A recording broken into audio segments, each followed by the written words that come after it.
সবাইকে অনেক অনেক শুভেচ্ছা।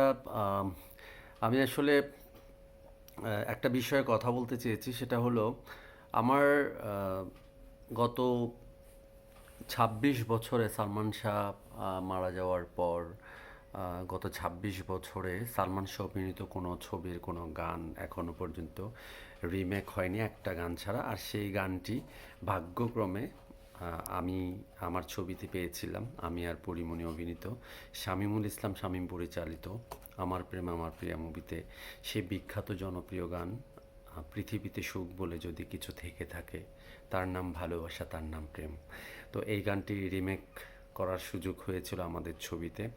এটা শ্রদ্ধেয় জাকির হোসেন রাজু ভাই, জীবন সংসার ছবির পরিচালক, এবং জীবন সংসার ছবির প্রডিউসার, ওনারা দুইজনেই আমাদের গান মহরতে এসেছিলেন এবং আমাকে আর পরীকে নিয়ে বসে একেবারে আমাদেরকে বুঝিয়েছিলেন এবং একটা শর্ত দিয়েছিলেন যে তোদের কাছে, তোরা দুইজনের কাছে একটা জিনিস চাই, সেটা হলো জীবন সংসারের যে পৃথিবীতে সুখ বলে গানটা সালমান শাহ এবং শাবনূর অভিনীত, ওই গানের মতো করে, ওই গানের এক্সপ্রেশনের মতো করে, ওই গানের ড্রেসের মতো করে তোরা কিছু করবি না।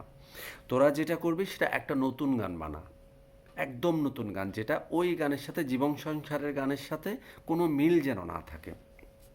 দেন ওভাবে সিদ্ধান্ত হলো, ইমরান এবং কেয়া এই গানটি করেছিল, এটার পৃথিবীতে সুখ বলে গানটি আপনারা দেখেছেন হয়তো। এর ভিতরে তো অনেকেই আমাকে কুপিয়ে করেন যে পৃথিবীতে সুখ বলে যে জীবন সংসার ছবির গান, সেই গানের মতো তোমাদের এই গানটি হয়নি, তোমাদের গানটি আলাদা সুন্দর হয়েছে কিন্তু জীবন সংসারের মতো হয়নি। আসলে এখানে মূল ব্যাপারটা ছিল জীবন সংসারের মতো কোনো কিছু আমাদের করতে চাওয়ার চেষ্টা করাও স্বপ্নের মতো, এবং এটা চেষ্টা করা হয়নি, এবং এটা আমরা আগে থেকেই প্ল্যান ছিল যে আমরা অ্যাজ একটা নতুন একটা গান তৈরি হবে। আর সালমান ভাইয়ের মতো কোনো একটা এক্সপ্রেশন দেওয়ার যোগ্যতা বা মানে এটা ওনার মতো করে দেওয়ার চেষ্টা করে, এগুলো স্বপ্ন আমার কাছে।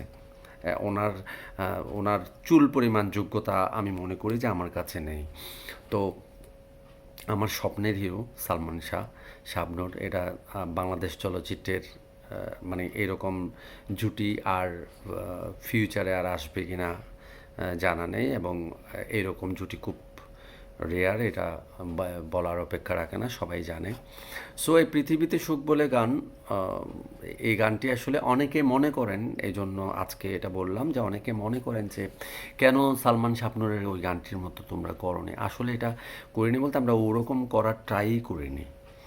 আমরা জাকির হোসেন রাজু ভাইয়া যেভাবে বলেছেন এবং জীবন সংসারের প্রডিউসার ঠিক সেইভাবে আমরা আমার প্রেম আমার প্রিয়া মুভিতে এই গানটি করার ট্রাই করেছি, যে একটা নতুন একটা গান। এটা কোরিওগ্রাফার ছিল আমাদের যে গানটি করে নহুরাজ। তো গানটা আমাদের মতো করে করা হয়েছে, একটা নতুন গান। তো অনেকে আমাকে খুব বকাবকি করেছেন, সালমান শাহর মতো এক্সপ্রেশন দাওনি, ওইরকম ড্রেস পরে। আসলে এরকম না, সাধারণ দর্শক হয়তো জানে না কিভাবে কি হয়। তো আজকে সেটা খোলাসা করে বলার আমার কাছে মনে হয়েছে যে একটু বলি। যারা একটু ইয়ে আছেন, কেউ যদি আমার এই প্রোগ্রামটা দেখে থাকেন হয়তো বুঝতে পারবেন আসলে মূল ব্যাপারটা কী ছিল। পরিশেষে একটা কথাই বলবো, আমি খুব লাকি, খুব ভাগ্যবান যে সালমান শাহ অভিনীত বাংলাদেশের সবচাইতে বড়, সবচাইতে মহাতারকা, বাংলাদেশ বাংলাদেশ চলচ্চিত্রের সবচাইতে বড় মহাতারকা সালমান শাহ, তার লিপ করা একটা গান রিমেক হয়েছে, সেটা আমি লিপ করেছি। আমি আর পরিমণি পর্দায় লিপ করেছিলাম, পৃথিবীতে সুখ বলে যদি কিছু থেকে থাকে। আমি খুব লাকি মনে করি যে, আমি ভাগ্যবান মনে করি যে আমি এই গানটি লিপ করার সুযোগ পেয়েছি। যেদিন শুটিং করে আমি আর পড়ি মৌলভীবাজার, আমরা শুটিং করছিলাম সিলেটে। তো আমরা যখন লিপ করার আগে আমি আর পড়ি বলছিলাম, এই গানে আমি আর তুই আসলে লিপ করব, আজকে এই গানেই শুটিং করব। স্বপ্ন স্বপ্ন ব্যাপার। তো যাই হোক, সব মিলে আপনাদের কাছে বললাম,